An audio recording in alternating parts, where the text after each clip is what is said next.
If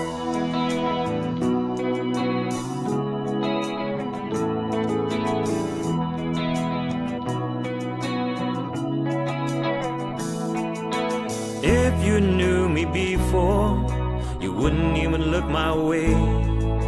If I had the nerve to speak, you wouldn't hear what I say. Time has come and gone so fast, we're not who we used to be. Okay. In 5, 4, and welcome back to Sullivan's Unheard Voices. I'm here with Heidi and Benjamin. Thank you so much for joining me today. Thanks for having us.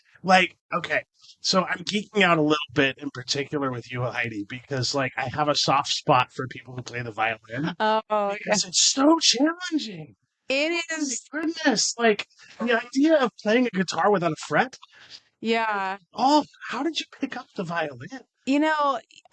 I'm glad that no one told me ahead of time how hard it was. My uncle was a violin player, and then my great grandfather, he was from England, and he immigrated down through Canada, playing the violin with the Salvation Army band so long ago. So it's kind of in our family line, but yeah, it's not for the faint of heart.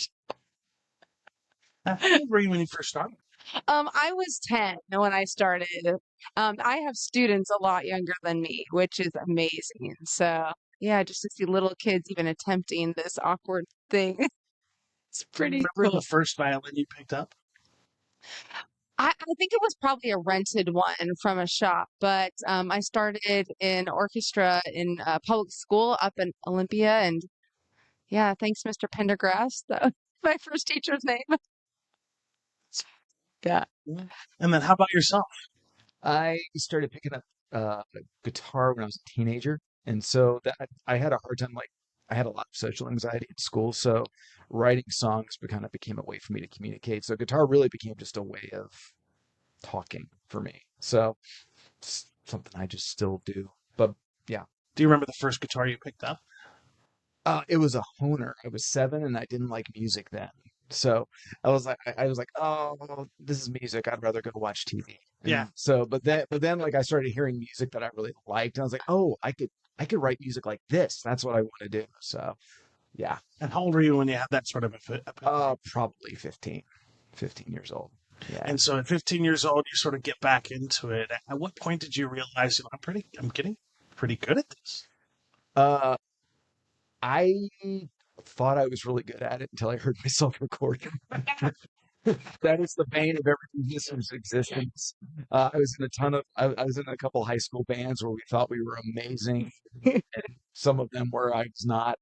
And yeah, so I think I just honestly kept doing it until the place where I was like, okay, I'm adequate. And someone actually told me, it was probably about 15 years ago, it's like, hey, you should consider doing music more professionally. And so having someone kind of give you that push helps. And then what was the genre that you started with? Oh, it was acoustic alternative. That's what I was into. Anything with an acoustic guitar. I always wanted to play electric guitar, but I never could do it very well. Does it require a different sort of approach to playing guitar?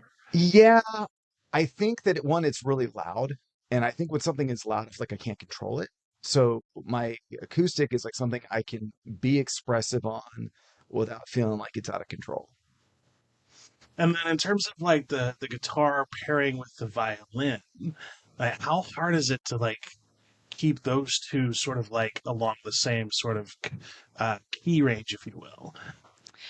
I kind of think about the violin and the guitar as there's the cake and the frosting. His guitar work is so steady and solid and lays a foundation, and then I generally am a listener of that, and then now I can come in and add the sparkles and the shimmer. So, yeah, they pair really well together. We met about 20. We're married. We've been married about Be 22 years. oh, what a gracious man to live with me. We first met though in a band that was nicknamed by his friends Eternal Sucks. So we Again, So, so you got to start somewhere. Yeah. Try to suck less, you know? It's the goal. Just every year, suck a little bit less.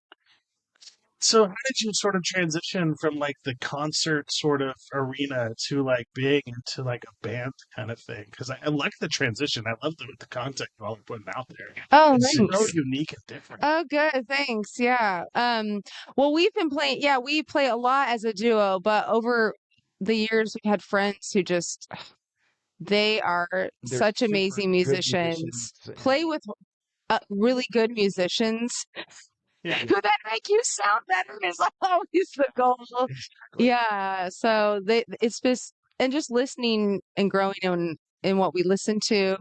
I think the more you listen to other music, you realize, oh, there's so much variety out there. So Dave Matthews Band has always been a huge influence. So and yeah. definitely, definitely. Is there something about that Dave Matthews Band that sort of like, Yes, I love the way he plays guitar because it's not like he's stationary on one chord and just changing. He's doing all kinds of things. It's not like lead, but it's interesting. And then he had a violin player too, which is kind of how you kind of Yeah. transitioned from like playing like sheet music to learning to play in a band. Right. Because I was trained classically and I didn't know how to play. How do you play with a band? But I really wanted to. And so I was really struggling to hear, okay, how do I do this? And then I heard Dave Matthews Band and I was like, how can I get that vibe? And just jamming with other musicians too, just learning from other people has made it so great. freedom in a band that isn't in classical? Right. If you don't get the note exactly right at the Right. exact time in a classical arrangement, You're off. you're off. And, but in a band, it's like the smallest imperfections, I think, is what creates the best music. Yeah, you can be imperfect, and one of the tricks is if you just close your eyes and sway a little bit. Stop like, oh, I totally meant to do that. Mistake becomes improv. But yeah, But I totally get you on the Dave Matthews piece. Like, I geek out to Dave and Tim all the time. oh my gosh, I know. Like, just like, Absolutely. and it's sort of that's sort of like one of my earliest transitions into something that wasn't metal. Oh yeah. Because like I grew up very limited in my musical sort of arrangements. If not arrangements, the right words, but I grew up very limited in musicality because music was not important in my dad's house. And then I didn't venture out until I joined the military. And a good friend of mine introduced me to Dave Matthews, and I was like, "Oh, what is this? What is this? I said, what is this?" And ever since then, I've been like a fan of every genre of every sort of music because I just didn't realize how limiting I was being to myself and just the breadth of music out there. Because like Yeah, I'm always searching for like those unique like diamonds in the rough. Like totally. I didn't see that coming. I like what you just said. Just was a good reminder about not isolating and being left to ourselves. How important it is learning from other people. And sometimes I don't think it's intentional, but if you're raised, in a certain way with just a particular type of music, you have I had no idea how much music was out there because we kind of listen to specific things at home. So yeah, it's great to learn more. And one of the things I am so grateful for is my mom. My mom was an amazing piano player, and so I grew up on much older music than was my age. It has been a gift though because we do lots of music in retirement home communities and memory care, and so I just know that music because of my mom. So I've been able to teach you. Learn that. You learned so many standards and old folk music, and so that's such an important thing to me is providing music for folks who can't get out and see music and music that they love and that triggers their memory. So And I really appreciate that you all do that, because like one of the things that I've learned along the way is just how few people visit people who are in these mm, different communities. And so if you have that opportunity to sort of engage and sort of provide that sort of service is huge, I would imagine. yeah, it's really cool to, especially in memory care. Johnny Cash is a really big favorite in memory care units these days. I mean, he's timeless. Of course. So what's really cool is I've learned to watch people's mouths, kind of to see once a song they'll start moving. It's put that on repeat because that struck a nerve somewhere, but it takes kind of just paying attention to what's going on. Yeah, so Johnny Cash is definitely still a winner. It's been fascinating to me just how, like, if people in memory care still have access to their memories through music. It's so incredible. Really, It's incredible to it's amazing. Yeah. Have you guys been doing that long? Or? Quite a few years, yeah. Probably 5, 6 years at least. Probably. Yeah. Probably longer. Yeah. What we like to do a lot is do trivia between the songs that relates to the song or that decade, and try to get, okay, who was an actor during this time, or Right. just to spark up as much conversation as well, since the music's triggering something. Yeah. Yeah. Well, and the other thing that you do, and we also do this like when we play at farmers markets where there's some kids, like we'll bring like a little instrument basket so people can, join the band while we're playing, and that can be a lot of fun as well. I love that idea too, because like so much, uh, there are so few opportunities for kids these days to have that sort of interactive experience with music. Yeah, it can change their life though. One experience doing music, it can totally encourage them to participate. And I think I have really bad social anxiety. I don't really even enjoy being on stage.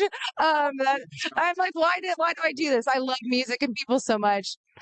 But once you get kids involved, it kind of reminds me, oh, this is not that big a deal. This is love and sharing, and I don't need to take myself so seriously. So it's so great to have kids remind me of that too. I think people need to hear that too, right? Because if somebody is like really loves music and is like wanting to get into music, but they have this social anxiety, they Yeah. have this social like do it anyway, please. Yep. Like, how freeing is it once you make that step? Like Yes. before this podcast, I was very much a recluse. Like I didn't get Mm. out, I didn't talk to a lot of people. This was what gave me permission to have conversation. Yeah. And awesome. so since I've started on this journey, so many doors have opened up because like I took that leap, and the world is not as scary if you have something like music or a podcast or something to Yeah. sort of help navigate those waters. A tool, some kind of tool or something because yeah, sometimes we don't know how to be, and music or podcast or art is this thing that can help provide this bridge between a person. It's like a really good handshake. Yeah. Yeah. Yeah. And Yeah. art doesn't care who you are. Art accepts everybody. Mhm. Like, it doesn't matter what your skill set is. It doesn't matter what you're like. Art is there for you, and it welcomes everybody, which is Yeah. what I love about it. Yeah. Oh, I love that. So when you all are sort of in that phase, one of the things I love to talk to musicians about is the muse, because I do really believe that the muse is like a living, breathing thing. Mhm. So what happens when the muse visits you? Do you have like a recording device? Do you like write things down? Or like what happens when the muse comes up with you? It brings you an idea of a song. Mhm. I don't know what you do actually. I don't know what I do actually. Express. Yeah. Do when you are greatly inspired. It really, there have been times where it's not, I used to really just function on, I'll get something and I'll just work with it till it comes. But one of the things I've started doing is kind of having I took a class by a guy named Graham English that was like about speech songwriting, and it gave like some disciplines to do, like come up with a topic and then write and be really concerned with finishing the song. Because what I do is I get caught up on one guitar part that I will play thousands of times and eventually get words to. So it really helped me kind of go from start to finish and have something done, not perfect, but a good first draft. When I'm not doing that, oftentimes, like if we're in our little church group or something, I'll be sitting at the back with my guitar, because my guitar is like my binky. I don't, you know, I'm in charge of the group, but I'm still, holding on to the guitar. And I'll just start finger picking, and it's amazing when I'm not thinking, when I'm just kind of relaxed. All of a sudden, something will come, and there'll be just this resonance that I feel. It's like, oh yeah, this is a song. I need to pay attention to this, and then eventually something comes out of it. Do you feel an emotion, or do you have a physical sense that, oh, this is Okay, it? I've never been to a chiropractor. Oh, Have okay, you? I have, yes. Okay. So we can imagine. That's a long story. Oh, alignment is the best word I can use. It's like, for me, it's like a gift from God. It's like all of a sudden, oh, this is the gift. Here it is. That's how I Oh, feel. So interesting. yeah. I know that if I don't write down immediately a good idea, I will forget it, which seems weird. Like, how could you forget a great idea? But I will. And so I think I have had to pull over driving, I think, because they don't recommend that you type or write while you drive. It is frowned upon.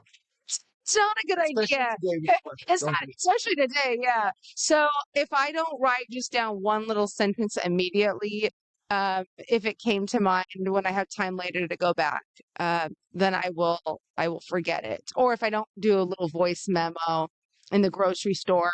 So if you've seen me in the grocery store singing into a phone,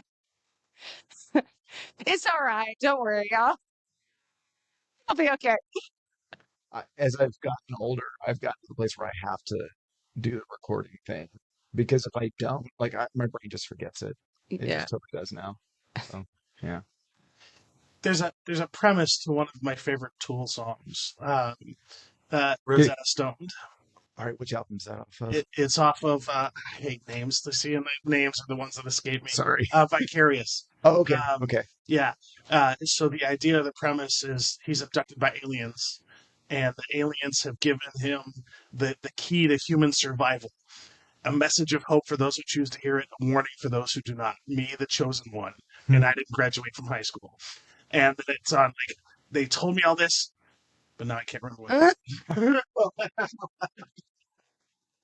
Totally. That's awesome. I totally get that. Like it's you have to catch that moment, otherwise it's like just gone forever. Yeah, especially if it comes when you're in the middle of something else. Sometimes you can't always predict when a good idea is going to come. And so um, I'm trying to organize my little phone thing because any notebook all in the house could have an idea on it. And like, what is this What does lyric? this mean? This is why, and there's a to-do list and there's bills on this page. So I am trying to be more intentional about where I write them down. But, you know, Do you ever like pull him aside and say like, "I have this. Do you know what this means?" oh, probably, maybe, I don't know. Usually, what you do is you'll sing the song, or you have Oh, a first kind of idea, and then you'll okay. help me put the guitar to it. Okay. Okay. I don't know. Sometimes I don't know what I do. So I need other people to tell me I'm what do I glad you do. asked. We don't. And it's such an interesting thing because no two musicians have the same approach, right? True, Totally. true. Yeah. And so like once that idea sort of comes and you sort of start to put these tracks together, what's the process there? Do you sort of like meet up with each other and like feed off each other and like bring in other parts of the members of the band? Yeah, what we usually do is like we'll bring the song to each other, and we'll kind of be our own editors and get it to like a really working thing. Oftentimes we will perform the song as a duo multiple times before we bring it to the band. We try to work it out a little bit. Is this gonna work at all? And flesh out where some of the problems might be already. Yeah. and then we'll bring it to the band, and then sometimes it'll expand a little bit. Our drummer and bassist and percussionists have a lot of different tastes, so they'll help make it fit for a full band. Because how we might play a song just the two of us, like at a winery, is going to be totally different than how we would play it with a full band. So to try to figure that out is good. But yeah, we don't do a ton of writing together. It would be a lovely idea. We have written a few co-write, Yes, but usually one of us has written the basis of the song, and then we'll bring it to the other person to very gently and kindly. and kindly say what's good and what's not working. Because So creative. especially if I'm this way, I'll think I have this genius idea, this awesome song, and then I'm like, like it's not getting the reaction that I wish. But it's okay. It's good to get an honest reaction because I learned that from a writers group. But then when you do that, though, that allows the opportunity to pivot and recreate, right? Yes. Yeah. Yeah. Yeah. And so, like, when it comes to like songs, specifically with the violin, do you find that there's certain genres that don't lend itself to like a violin type sound? There are a couple, I would say. You would probably be able to tell me better. Maybe pop music, I have to, if it's a pop style, I have to be a lot more intentional. Because pop music tends to be pretty clean to my ears, maybe if that's the right way to say it. So, um, yeah, and there were a few songs on our the project coming out that I think I just didn't play on a couple things Yeah, because it just wasn't sitting right. And sometimes the notes technically should work, but it just doesn't sit right. So we're like, you know what? If it's not working, we can't force it to happen. So uh, I'm okay with that. I'd rather it serves the whole song rather than I got to get this one part in that I really liked. I really care about the whole song sounding right and not being taken out of it by a part that didn't fit. So yeah, the song you're thinking of is kind of more of a reggae inspired kind of song. But what we ended up doing though, because whenever you and I play together, you're usually playing through most of the song when we're playing live. But for that song, it was like we found, okay, here's the one section. And that one section was perfect, but it just wouldn't have worked to have you. Yeah. doing the whole song, yeah. So And at the same time, though, I appreciate the ability for you to sort of allow that to happen. Like some musicians would be like adamant, like mhm. their ego gets in the way. And so I love talking to musicians where their ego isn't like at the forefront of the conversation. And I always appreciate that. And you can Sure. tell about also with the lyrics that you all have that comes in your Mhm. songs. It's like it's not an ego-based lyric that Mm. starts off with your music. Oh, that's good. That's That's good. right. That's good. Oh, well, I'm really excited. The last song on the album, and it's called Compass, is actually a really old Irish song called The Parting Glass, and I really I love older music that's that nobody knows how old it is because it makes it timeless and it helps to remember that people have gone through hard things for so long and it kind of brings them up to us in this time like yeah we have people who've gone before us and they've lived through hard times we can keep going and it's also a blessing song and that is really in this day and age people are speaking so horribly to each other and not aware of the whole community needing to be loved and so that's a song I'm really excited about is so yeah not having it be about ego but about love for others so yeah I'm really excited about that oldie it's definite oldie that's That's several centuries oldie but we made it kind of rocky so that's fun. And you were going to say something, sorry. no. Okay. I'll say something eventually. A minute. So in terms of like though that piece of it, right? Because like I think that's a really important piece of the conversation today is that if you take a step back and you look at us as a society, I think we have way more in common than we do have Mm, apart. mm, And anything we can do to spread the message of we need love and mm. considerate Yeah.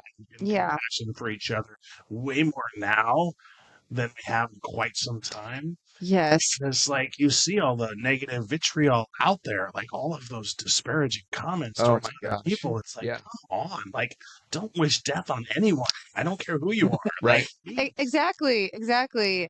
Yeah. And Mr. Rogers isn't here right now, but he kind of is. We can, that spirit of love is, I think that's why so many people our age who grew up with Mr. Rogers are watching his episodes now because there is so much need for that words of love to be Yeah. spoken out. And I, and he was pure. oh my gosh. Yeah. Yeah. Absolutely. Sorry. Absolutely. Oh, no, no. Well, and I think like one of the things that we really like to do when we play is really kind of try to remove that stage audience thing because we want to make connection. We want people to feel seen. And the win for us, yeah, if people like what we play, that's great. But the bigger win is if they're inspired to do something as a result, or if they feel loved as a result of being around us. That's really what we want. Yeah, the best compliment I could ever get is that somebody who listened to us thought, I want to go make something now. That to me is the win right there. Like let you say it really well, Ben. Yeah, we want to be their opening act. Let us be so whatever you're making. I really like that. Is that like an approach that you've always sort of carried with you? I know. I think when we started doing a web show a few years ago is kind of we began thinking more intentionally in that way, I'd say. Yeah, I think back when we were first playing, we probably weren't No. as intentional. You get older and you realize what's really important, probably. Yeah. Yeah. That yeah. Yeah. Yeah. I have an ego and I've had to learn to check it at the door. That's fair. I'm a cross-cultural kid, so I was born in the United States, but I lived in Eastern Europe for about 4 years, and so I spent a lot of time in villages in Romania and a lot of village churches where music was very communal anyway. It was very, hey, we haven't met you. You're visiting. What would you like to share? It was kind of just expected that anyone who walked through the door who was a stranger must have something they want to share. There was, and so I kind of view music so much that way, like you must want to share something. You have creativity in you. So I was used to that. And then returning to the United States, I kind of forgot a little bit some of the stage things. So trying to bridge those two worlds has been a good journey. Yeah. Way that's fascinating, right? Yeah. Because like I picture like just now, like I moved from an apartment to where I'm at now, and I didn't know anybody Mm. where I was staying at before. It's like it Yeah. was like the cold shoulder kind of effect, Mm. you know, Yeah. which is kind of typical in the really dense urban population areas. And so, like, to move to a space now where the neighbors kind of come out and be like, "Hey, welcome to the Mm. neighborhood. Like, who are you?" Like, it's just. I wish we could get back to a place where we all knew our neighbors and loved and supported our Mhm. neighbors, because I think it's just one of those interesting experiments, not experiments, but it's just interesting aspects of the time we live in. Because it's like one of the things I appreciate about music in general, especially in the Portland Salem area, Mm. is just how opening and welcoming musicians are to Mhm. other musicians. Yes. Definitely. Yes. It's so unique. Yeah. Because it's just one of those things where, like, yeah, I see you struggle too. Because music is not today in the dispense. You're. It's not a mission of profitability. It's a mission of passion. Exactly. Totally. Yes. A t-shirt for that would be yes, yes. Yeah, if you're going George over here. Yeah. yeah, if you're going in it to try to be famous or try to be rich, you're almost everyone will be disappointed. So it's yeah, I like that. Yeah. Because at the end of the day, even if you don't make any money, it takes a lot of work and a lot of practice Oh, to be yes. stage ready. Oh yeah, Absolutely. absolutely. You can pick up a violin and 2 weeks later you're on the stage at the, it's just No. that work. Yeah. Years and years later. Yeah. One of our favorite things that we've done was when we hosted an open mic Oh, for yeah. a season, and that was in Portland. Because what you said reminded me how encouraging Portland musicians are of each other, and you had all ranges of skill and talent, and just the equal enthusiasm for all skill levels was so wonderful, and all different styles. And Everyone was really supportive. It really formed like a really nice it community. was, yeah, Right. yeah. And so that was really humbling. And to be able to introduce everyone was just delightful. So that was a great season. Yeah. Yeah. Was there a reason you sort of like went away from that, or Well, Well, COVID COVID. happened. that's fair? That It killed a lot of That was people. did, yes, I know. I know that thing, that season that it's like, did that really happen? Yeah. So it just didn't reboot. So that's why we've tried with a lot of our um the gigs that we do that we play now. It's like if there's a way we can include others, that that's I'm always got my eye out. Like how can we include someone else in it? Yeah. And how important is audience participation in music?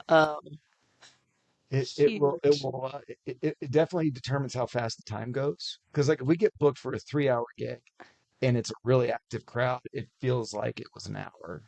If there's nobody there, or if you're getting that what do you call that? The 10-second delay on the applause because the song was over.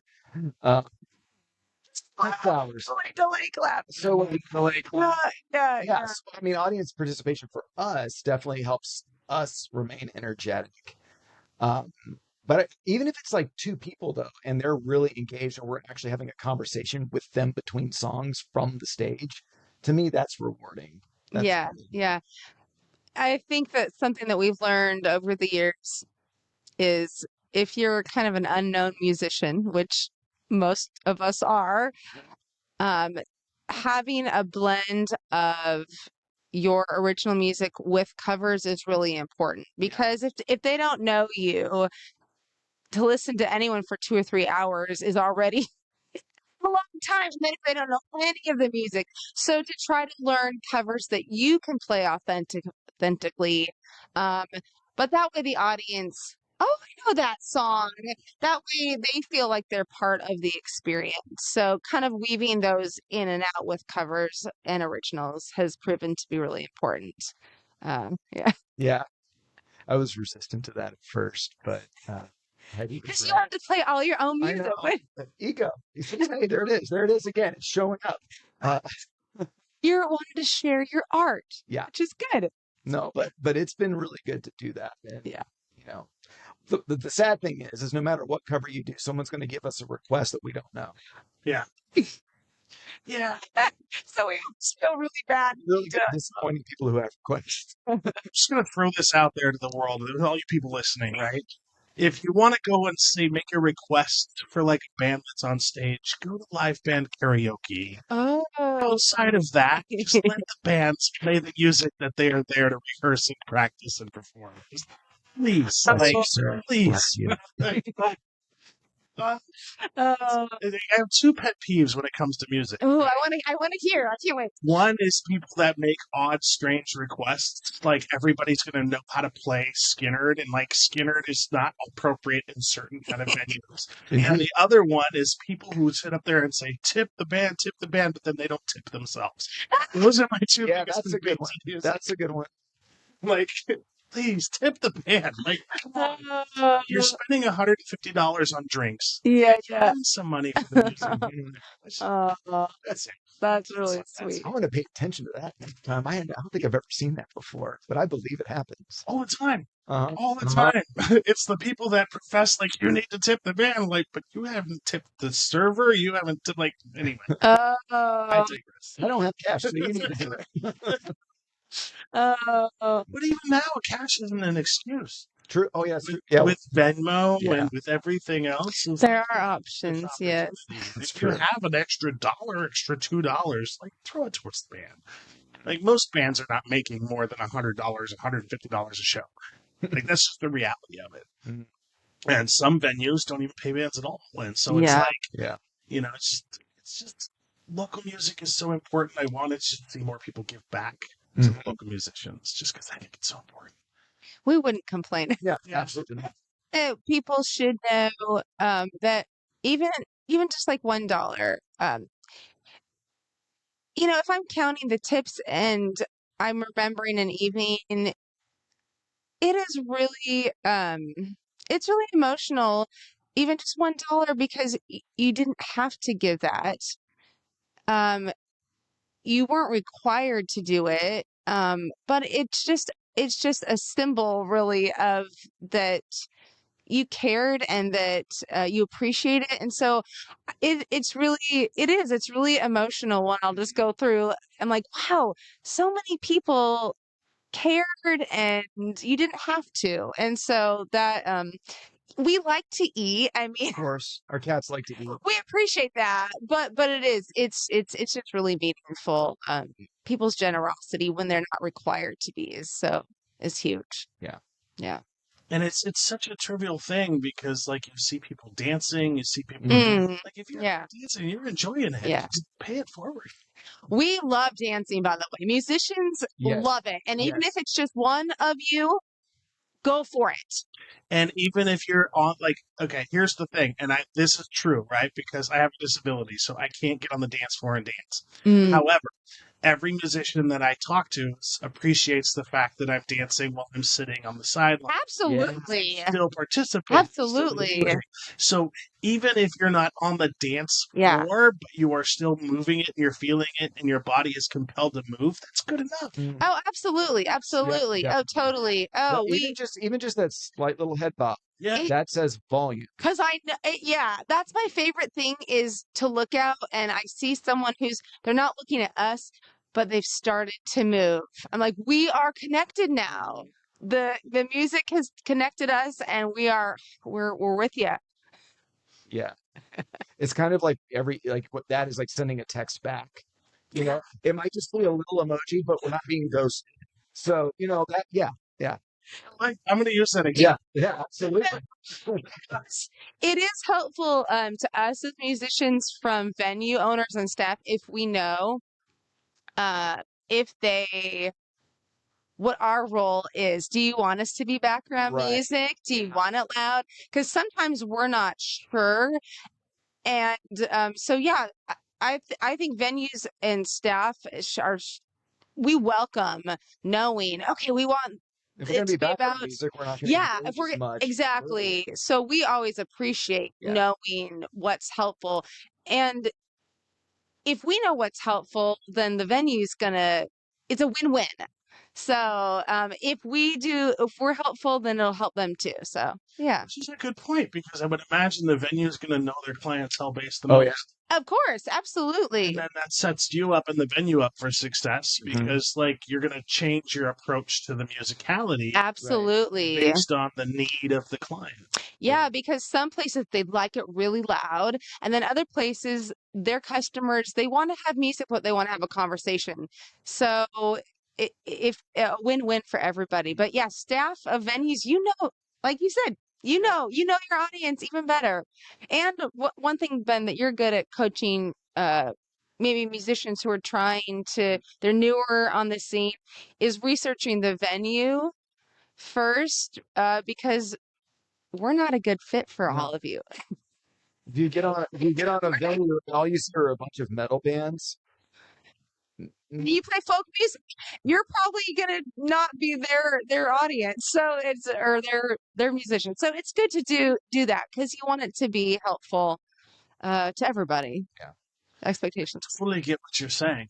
Like the Ratness Ensues, for example, right? Mhm. Which is just down the street. An amazing punk venue. Oh, okay. But if Nothing for us. you're not Not punk, target audience. I mean, unless you're going to infiltrate the punk scene with your folk music, which hey, maybe that's your thing. So Yeah. So it's good having a good relationship with venues and staff is And our really mindset when we important. go into a venue is we want to serve the venue. We Yeah, want to, I mean, we want to love the customers, but we also want to love the venue. yeah, Yeah. absolutely. Well, yeah, because there's a mutually beneficial relationship, Hmm. and you don't want to put yourself with a venue that's not going to be a good fit for Sure. either of you, Yeah, because you're going to set yourself up for failure, and that doesn't do anybody any good. yeah, Yeah. It's a very good point. I never even thought about that before. yeah, It's so interesting. Yeah. yeah. Because like one of the things also about venues that does frustrate me from time to time is when they're not promoting their music on their Mm, social media. mm. Mhm. And it's like, yeah, just take an extra step and pop out there that you have live music and this is who's performing. It's Sure. like, yeah. Man, marketing is such a skill, though. Oh, tell me about it. Uh, Oh, You were talking, yeah, I forget. You were recently talking to one of your last couple few episodes, I feel like, about yeah. it. I'm trying to remember who it was with. But yeah, musicians and marketing, it's a very mhm. different skill set. Yeah, Yeah. because like it requires a different part of the brain that like I can't function in that realm. Mhm. Like Yeah. I was even in the communications room, like communications was my background before my job now, and so like even with that, communications is different than marketing. Right. Mm. Oh, Totally. okay. Totally Oh, different. interesting. It's Yeah. it's a different skill set. It's a Mhm. different way of looking at things. It's like Right. because it's like it's that piece that's it's so hard because of the way that our social media is now structured. And it's Hmm. like you're competing against other factors that's not even in the music realm. Right. Totally. Mm-hmm. And it's Totally. like, where's the space for musicians and music to sort of have that? I don't know if there is one right now. Yeah. Yeah. Well, because the algorithms change all the Yeah. time, for one, and that makes things challenging. I know what I tend to do. Like either I will, because like we have like a little script that we use to kind of pitch what our music is, the style, and that kind of thing. And we usually will just share that on our social media. Sometimes I'll pay for an ad. But one of the things that's been really helpful for me is finding like groups that have events. Like, because I mean, like let's say we had a gig in Kaiser, I'd looked up Kaiser groups on Facebook. I joined the group, share the event on the Kaiser group. And that's a great way to like kind of generate interest in marketing without having to like always pay for an ad. Yeah, because like when you're paying for ads, you can't even really predict if it's going to a person that actually likes music to begin with. True. Let alone a specific niche of music that you're trying to, you know, you're casting a tiny little hook. Yeah, it's true. No, Yeah. it's true. Yeah. It's true. But at the same time, though, like when you're talking about like marketing and putting your information out there, how long did it take you to sort of craft that idea of like the elevator pitch for your specific band? Oh man, I think you started it. Did I I? think you I did. probably blocked it all out. I think you did. I think when we were trying to like get booked at wineries, and I think you'd come up with a really good script, and so it really came down to a copy paste thing. And when you copy and paste, make sure you put the right venue in. Yeah. Yeah. I may or may not have done That that. might be a little embarrassing. Or send an email with the wrong name? Oh gosh, yeah. But you did that, and the other thing that we're really blessed with, our percussionist is a marketer. He's really good at that. So he and I will get together sometimes and we'll craft like, oh, here's a script we can send to festivals. Here's what we can send to this, and I'm good at tailoring it. So, is there a reason you use the term percussionist over Oh, like drummer? Great question. Yes, because our drummer plays the kit, with sticks. Our percussionist plays conga, bongos, djembe. I just did this. I know. It's not really how he plays. I feel like I look more like Ross in Friends, where Right, he's don't like look telling like people, that. "You don't look like that." He on the album he played this really cool instrument called thunder drum that has this little tube hanging down and he just shakes it. It makes it sound like a thunderstorm or a telephone wire falling to the ground. Talk about that creative outlet Yeah. to bring in different sounds to Hmm. sort of complement the marriage between violin and guitar. Yeah. Well, both of us really love world music. Like if Yeah. it's music from a different country, a different culture, we love that. Love listening to it because I get bored with straightforward music. I so get bored with it. And I love jazz, I love jazz, but I can only listen to jazz, but for so long. So listening to other things is just, yeah. So that's why, we love having the world percussion and all that kind of stuff in there. Because I'm always on the lookout for bands or groups that have a unique sound, because it's like the more complex the music, the more my ear goes, I want to hear more. Yeah. Like Yeah. I love bands that play with counts, that play with different levels and like different notes together. Like you wouldn't think these notes would be in unison, but then when you hear them together, like, oh, that's Yeah. different. Right. Yeah. Totally. People tend to give you instruments to you acquire. Well, we kind of Sometimes I acquire them from music we kind of stores, have a no more. We with my don't credit a no card. more guitar rule. Like we don't need any more guitars. No, I'm but if it's anything else, yeah. Yep, I acquired a banjo this year. Managed to put it on a few songs on the new album. It was really fun. Was that hard to pick up? It is in the sense like, I tell people I play banjo like a finger picking guitar player. So you know what I mean? Okay, yeah. What's see? I don't know what the difference is. Oh, speed. Oh, it's speed. It's speed. I'm I'm working on it. I'm working on it. Banjo I'm working on it, player. but I'm not quite there yet. But it's really funny. I didn't really come to music theory until like my 30s, and really learning like scales and that. And learning that and learning what makes up chords, what makes up notes and all that has really made it like when someone gives me a stringed instrument and tells me what tuning it's in, I can usually find chords pretty quickly. And that's just because that's the gift of learning theory, was nice. But And then is there like a different amp that you use for like acoustic guitars versus like the electrical sort of sound? um I do have an amp, but what I usually bring to shows, I usually go straight into a direct DI box. And I have a pedal board that guitar pedals you didn't say no more to, by the way. So in case you don't know, there are so many pedals you can have, and the pedals do different things to the guitar. I do. So like I only have 2 pedals for my violin, so it's very specific for acoustic guitar and all that fun stuff. So I can usually craft a different sound that way. Rather than lug the amp. It's mainly just because it's heavy. I can carry heavy stuff all the time. So I get that. Yeah. Yeah. Yeah. And then one of the things I always love asking guitar players too is, what's your strategy if you break a string? Oh. Cry. It doesn't happen too often anymore. What do we do? It usually I keep a spare set, or like the old, like if I change strings, I'll take the old set with me, so that way if I do break a string, I can change it. We'll just say, hey, we're gonna take a break, and then I can usually restring it really quickly. So it hasn't happened in a while. We haven't arrived to the point where we have a roadie sitting in the side with a ready tuned guitar to come run out to me very quickly. We did have one gig where I broke a string and I couldn't find the right string, and it was like I had to take a longer break than I was comfortable with. And I'm like, oh man, I hope the booker isn't here seeing me manically go through my guitar case digging for all these strings. So yeah, that's usually my strategy. Take a break, tune it up, and just keep going. And then how about with the violin strings though? Have you ever broken one during a performance? Yeah, I have, and that's pretty rare, and I did. So I always carry a spare. I always carry a spare bow because I have broken bows during a performance. So I just have learned. I've dropped my violin multiple times and cracked it severely. So thank you, David Kerr in Portland, for repairing it. Yeah. So I think just having a spares is always helpful.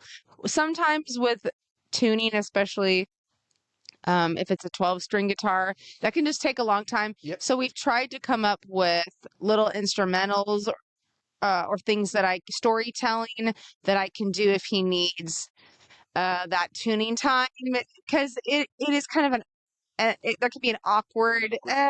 So I'll try to have some like a story in mind, or an instrumental or something in case he's going to need it. It's often unexpected too. You can't always determine when a guitar is going to go out of tune. Yeah. So, yeah. And then with the bow itself, I'm always curious about like the material you use. Oh, Do you yeah. usually go with like the horsehair sort of thing, or do you use like a synthetic at this point? Yeah, and I can't remember what they're made out of now. Yeah, I don't know that I've ever had a horsehair, I don't think. But I actually have switched over to carbon fiber bows. Oh, interesting. I know, it's so interesting. They're so No, there was a Oh, I have one. You could I mean, I can you're welcome to. Yeah, and they're so much lighter and they're cheaper than wooden bows are heavier. And so to get a light one, you have to spend a lot. So carbon fiber bows, they're and I think you can drop them and they're not as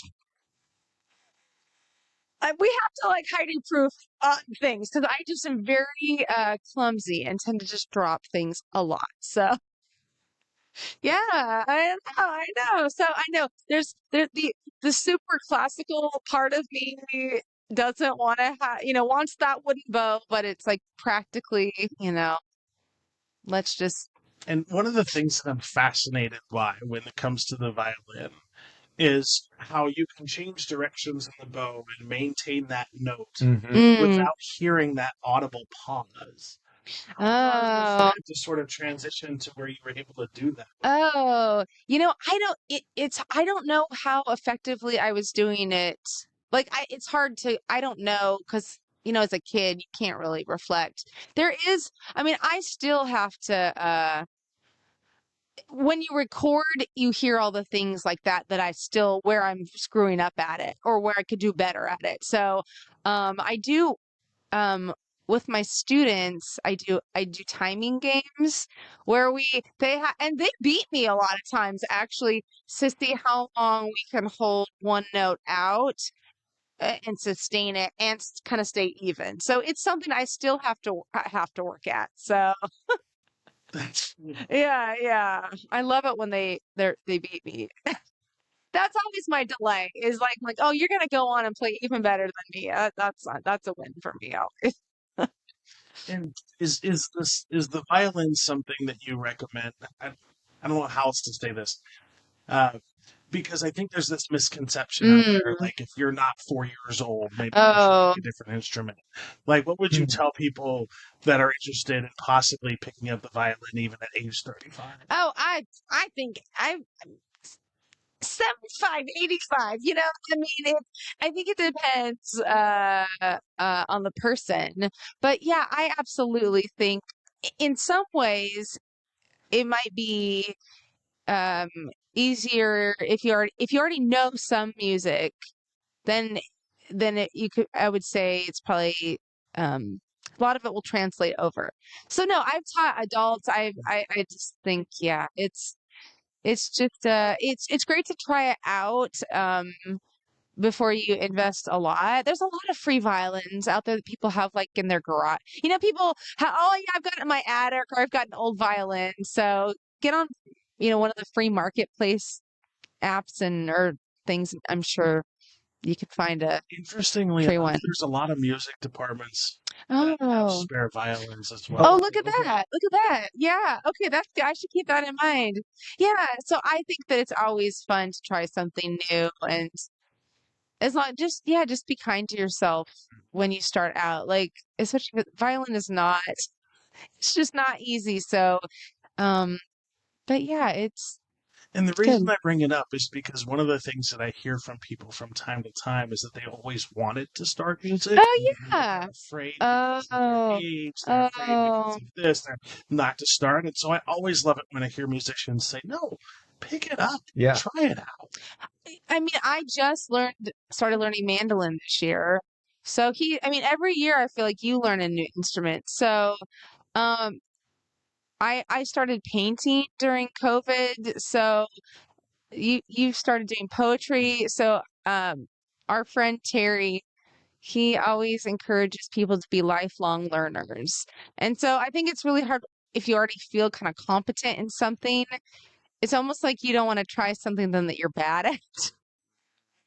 But it's so good to always be learning. So, oh shoot, it doesn't have to be Well, and I think like Perfect. what can happen is like there's this desire for either perfection or we think of music in terms of performance versus in terms of making this sound brings me joy.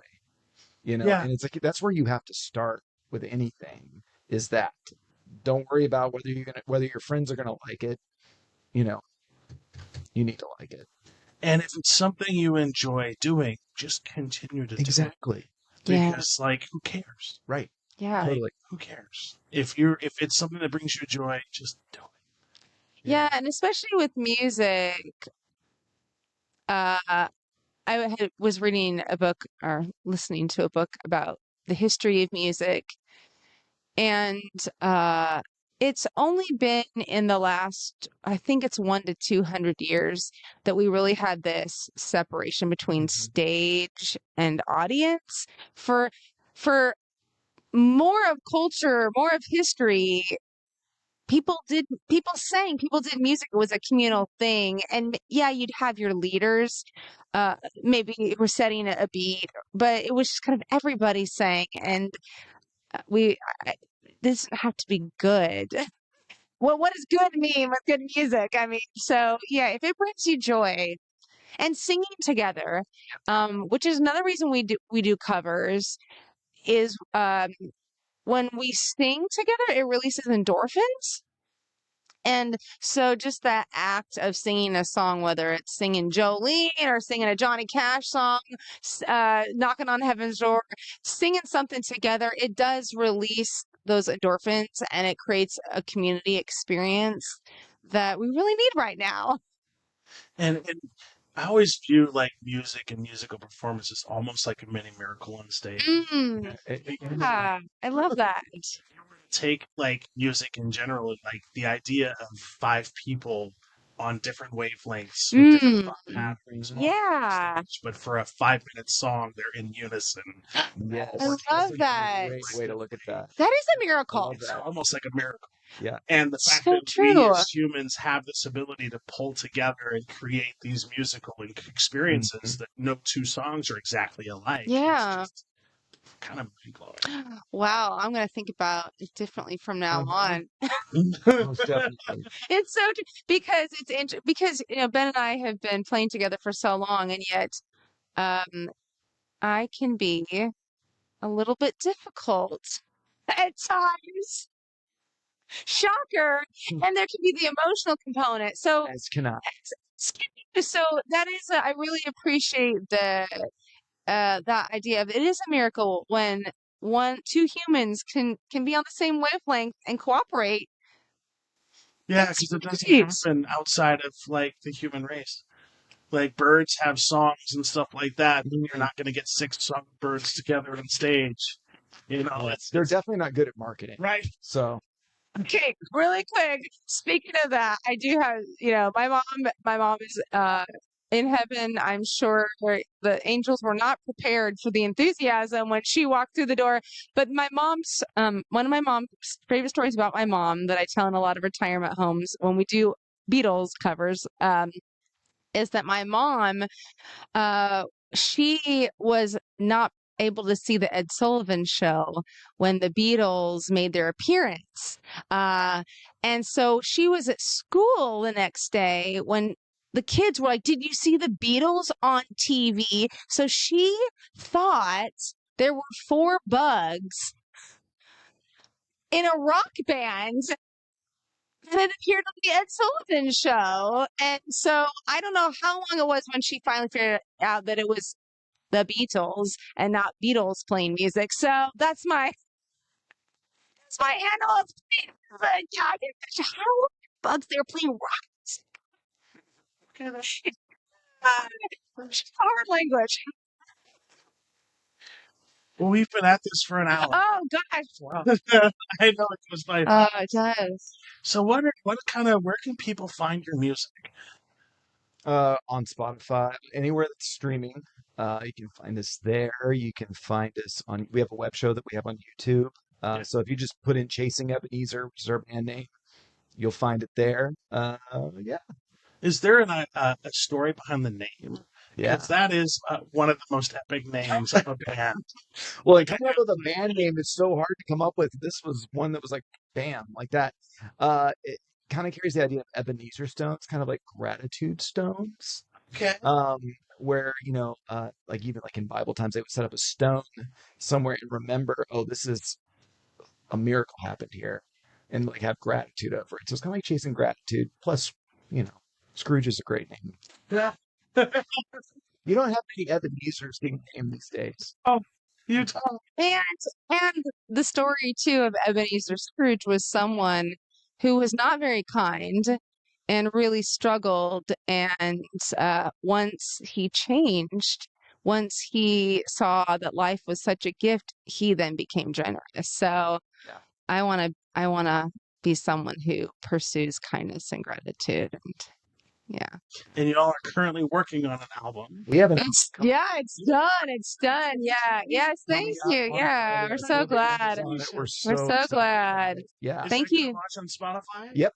Yes. Yep. Thank you to all of the people who have helped, like financially, emotionally, your time, countless people. Yeah. Thank you for everyone who's helped get that project done. Yeah. I just want to acknowledge that I appreciate that it's an album Uh, and not a series of singles. Thank you, sir. Thank you.